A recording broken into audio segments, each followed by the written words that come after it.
Thank you, everybody. Good morning. Thank you. Thank you so much. Thank you. Everybody, please have a seat. Have a seat. Well, it is great to see all of you, and I hope you guys are having a wonderful summer. I am joined here today by moms and dads, husbands and wives, middle-class Americans who work hard every single day to provide for their families. And like most Americans, they work hard and they don't ask for much. They do expect, however, that their hard work is going to pay off. They want to know that if they put in enough effort, if they are acting responsibly, then they can afford to pay the bills, that they can afford to own a home that they call their own, that they can afford to secure their retirement, and most of all, that they can afford to give their kids greater opportunity, that their children and grandchildren can achieve things that they didn't even imagine. Now, every single decision that I make is focused on giving them that chance. Because if we want to keep moving this country forward, these are the folks who are going to get us there. And this morning, we learned that our businesses created 172,000 new jobs in the month of July. That means that we've now created 4.5 million new jobs over the last 29 months and 1.1 million new jobs so far this year. Those are our neighbors and family members finding work and the security that comes with work. But let's acknowledge, we've still got too many folks out there who are looking for work. We've got more work to do on their behalf. Not only to reclaim all the jobs that were lost during the recession, but also to reclaim the kind of financial security that too many Americans have felt was slipping away from them for too long. And we knew when I started in this job that this was going to take some time. We haven't had to come back from an economic crisis this deep or this painful since the 1930s.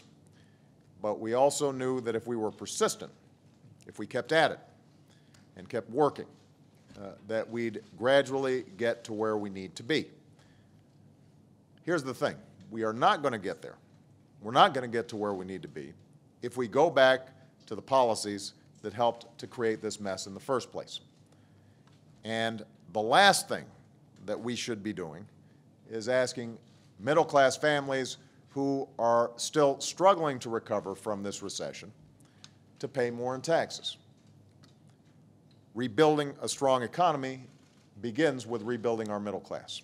And what we should do right now is give middle-class families and small business owners a guarantee that their taxes will not go up next year. When families have the security of knowing that their taxes won't go up, they're more likely to spend and more likely to grow the economy. When small business owners have certainty on taxes and can plan ahead, they're more likely to hire and create new jobs.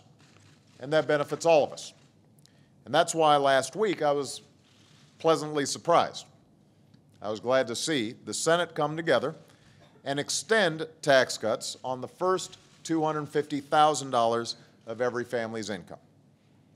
That means 98% of Americans won't see their income taxes go up next year. That means that 97% of small businesses wouldn't see their income taxes go up next year, not a single dime.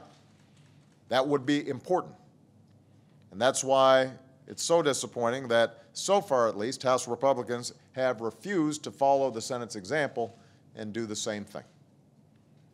On Wednesday, they voted to hold these middle-class tax cuts hostage unless we also spend $1 trillion over the next decade on tax breaks for the wealthiest 2% of Americans.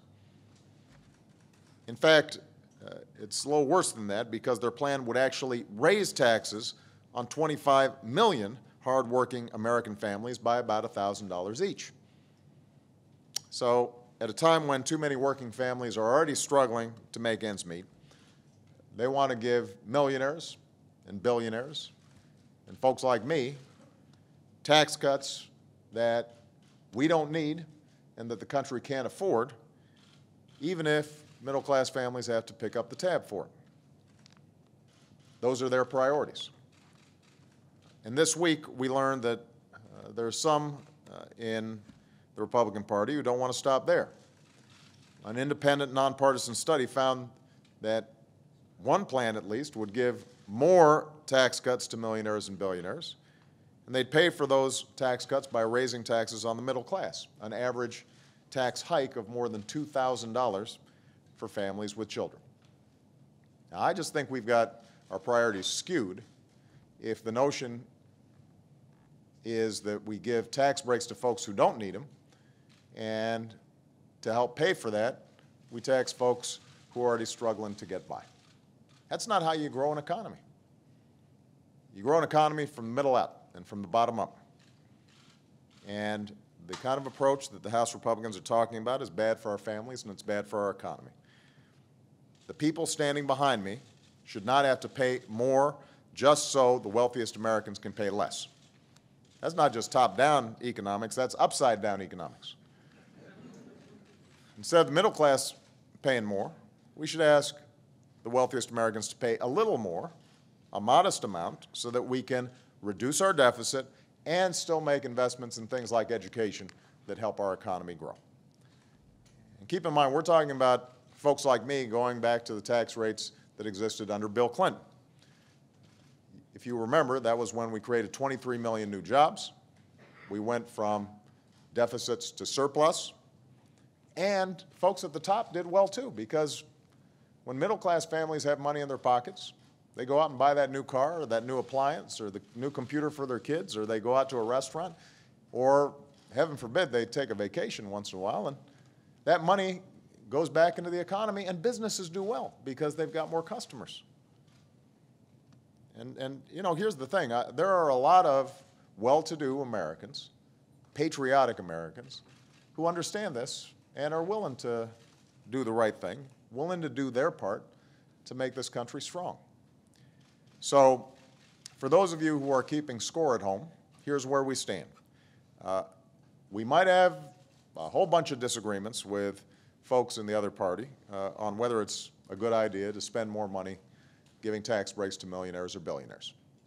And frankly, that issue is probably not going to be resolved until after November. In the meantime, though, we say we all agree on extending tax cuts for middle-class families. The House says it agrees. The Senate has already shown that it agrees. And I certainly agree. So let's at least work on what we agree on. Let's keep taxes low for 98% of Americans, and we can argue about the other 2%. Let's keep taxes low for the 97% of small business owners, and we can argue about the other 3%. If Congress sends me a clean bill extending the tax cuts on the first $250,000 of every family's income, I will sign it right away. And I will sign it right away.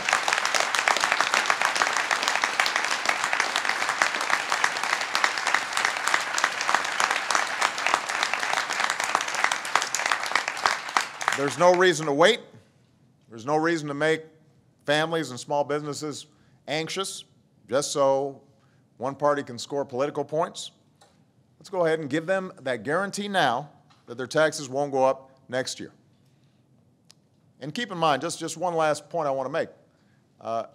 We're saying nobody's income taxes go up on the first $250,000 of their income. So even somebody who makes more than $250,000 is still getting a tax break on their first $250,000. You understand? Even somebody who's worth $200 million, on that first $250,000, they're still paying lower taxes. It's the right thing to do. It's the smart thing to do. It'd be good for the economy, and most importantly, it'd be good for your families. So, we're going to have plenty to argue about in the next 3 months and probably in the next 5 years.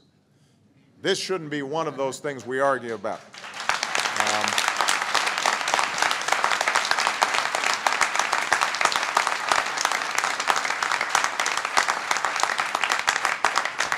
Let's do what the American people sent us here to do. Let's work on those things we can agree on. Let's make progress. Let's do right by the people behind me and the millions of Americans that they represent. I'm going to be fighting every single day to make sure that you have opportunity. I expect and I hope that Congress will do the same. So thank you very much, everybody. God bless you. God bless America, and have a great weekend.